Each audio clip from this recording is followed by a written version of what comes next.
Hi, my name is Bunny Kate, and I would like to share with you portions of my writing portfolio for women's literature fall semester 2014. Included in my presentation, of course, were the cover and the title page, and then I wanted to include a few pieces that represented the things I felt I'd picked up this semester from the class. I included a reflective piece on my reactions to the class about the things I've learned. I included one of my favorite quotes, a few family photos with a little story behind them, journal entry 6, which we did during class, a video link to Maya Angelou's And Still I Rise, a web link and a screenshot from a website talking about This Is What a Feminist Looks Like movement, a personal essay on the irrelevance of marriage in this day and age, and lastly, a sample of my book. Of course, it's not published, it's not even finished. It's something I'm very proud of, and I thought it represented how much times have changed for women as far as writing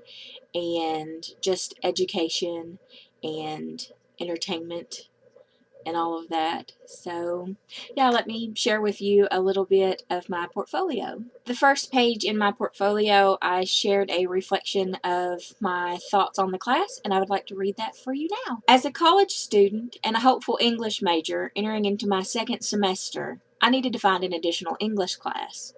Women's literature sounded interesting. I mean, I like to read. I'm a woman. I thought this class was going to be an easy A. I was wrong.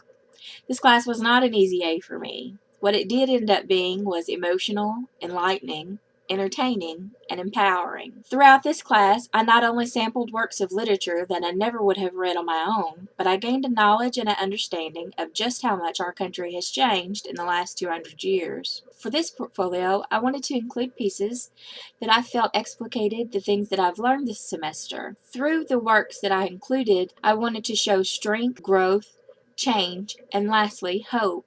Hope that in using the strength of the voices from the past as a catalyst, we can go forth and make the world a better place for our children. Our voices can be added to those that stood up before us, and it's our voices that have the power to change the world. Stand before the people you fear and speak your mind, even if your voice shakes. That's a quote from Maggie Kuhn. She is an activist, a feminist, and a member and founder of the Grey Panthers. This has to be my favorite quote of all time, and it speaks volumes about what we've learned this semester. In this class, we've seen throughout history women have gone from being treated like pets and property to being treated nearly as a man's equal. This growth stems from the strength of the previous few that had the mettle to stand up and speak. They spoke up for freedom, they spoke out against injustice, and they spoke loud for equality. We're not there yet, but those who are brave enough to continue speaking loud enough in support of those who can't will get us there. Shake if you must, my friends, but let your voices ring out with the fervor that our children and our grandchildren deserve. I also included an essay I submitted during this semester. The assignment we were given was to watch one of the movie adaptations from a Jane Austen novel, choose one character from the movie, and explain how his or her actions were influenced by a particular context. This assignment was difficult for me because Jane Austen writes historical romance chick lit. This is a genre I normally avoid at all costs, in both books and film. I'm simply not a fan. I'm including this essay in the portfolio for several reasons. The first being that it was part of the assignment, and secondly and primarily, I'm including it because it shows how much I have learned about the history of women. I had to do quite a bit of research on the laws of the time period and was floored how badly women were treated in the past. And Still I Rise by Maya Angelou. Maya is not simply one of the authors that we've covered this semester. She is quite possibly the most articulate woman I have ever had the pleasure of seeing. I feel honored to have been alive during her lifetime. She is articulate, compassionate, eloquent, intelligent, and inspiring. This is a woman who was told that a woman shouldn't or couldn't write, and she did though. Not only that, she did it well. Is there anyone alive who doesn't know who she is? I could share the text of her poem And Still I Rise for you here, but I love watching the videos of her speak on YouTube, so rather than just share the text, I would like you to see her speak the words. I think seeing her speak them brings a whole new understanding to them. In my portfolio, I also included a link to a website that discusses the This Is What a Feminist Looks Like movement. I thought it was important for me to include this link because of my own personal views of what a feminist was. I've learned so much this semester, not just about the history of women, but about myself, and some of those things I'm not really that proud to admit. One of the main themes from this class and the topics of discussion has been feminism, and I'm almost embarrassed to admit that at the beginning of the class, my thoughts about feminists were quite construed. When this class started, if you'd have said the word feminist, my mind would have pictured the braless woman with a shaved head, in camo pants and a tank top, covered in tattoos, standing on some street corner with a picket sign and screaming. Today, if you said feminist, I see me, I see my daughter, my grandmother, I see you. I included the link to a blog post called This Is What Feminist Looks Like. It's a blog post that shows pictures of just ordinary people from all over the world, both men and women, who are feminists. I included a few family photos in my portfolio. The first was my great-great-grandmother, Margaret Ferguson. My great-grandmother Bernie put on her brother Henry's uniform in 1941. At that time, the beginning of World War II, the only way women could be any help in the war was to be a nurse. Family sources say this angered Bernie and she wanted to fight with her brother Henry to make sure he was safe. According to my grandmother, Bernie was ready to cut off all her hair and sneak into the war just to be by Henry's side. Somehow, the family convinced her that being there would cause more harm than good, and she decided to stay home and raise her children. It wasn't until the 14th of May, 1942, that the Women's Army Auxiliary Corps was formed. The WAAC was just an auxiliary corps and wasn't actually part of the military until after 5 training camps were open and filled with potential female candidates. President Roosevelt was so impressed with those recruits that he signed a bill on the 1st of July in 1943, and within 90 days, the WAAC was discontinued and the Women's Army Corps was formed as part of the military.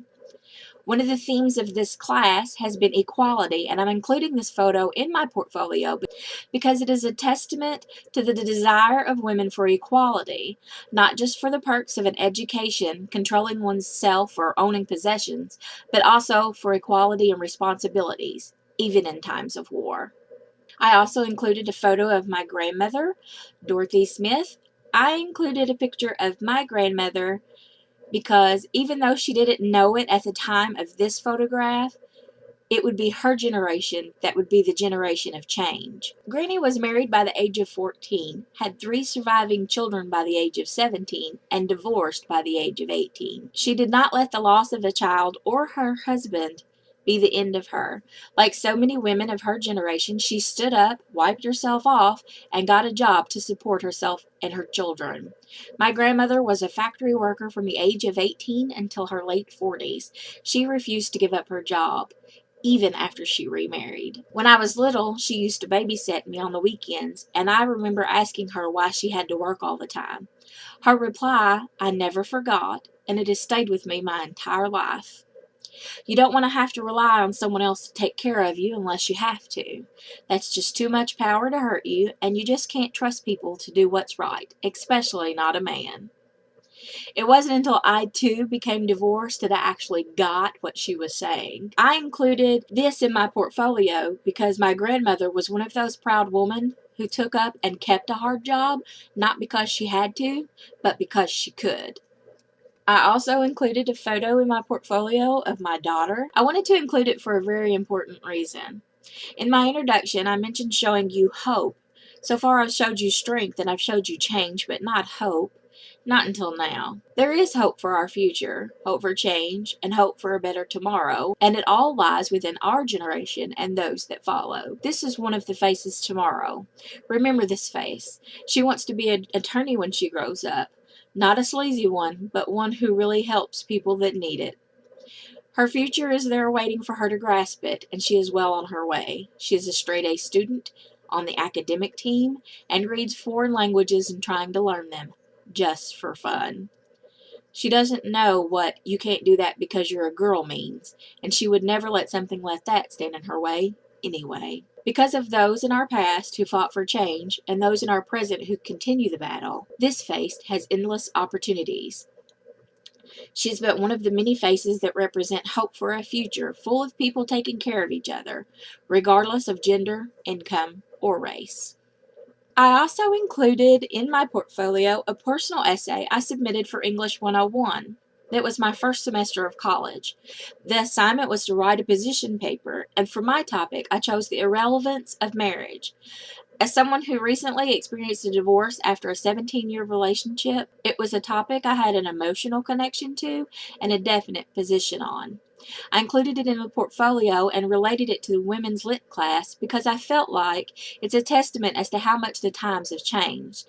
As we have seen in this class, women throughout history have been deemed as property or incapable of self-support or only as valuable as their husband.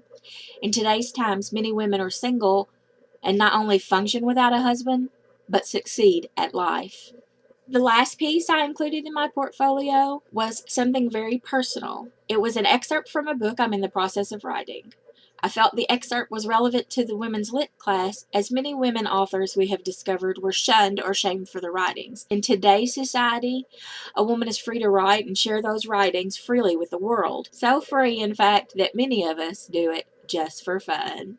I'm a 40-year-old, stay-at-home mom, college student from Kentucky. I've been writing scary stories for fun for as long as I can remember.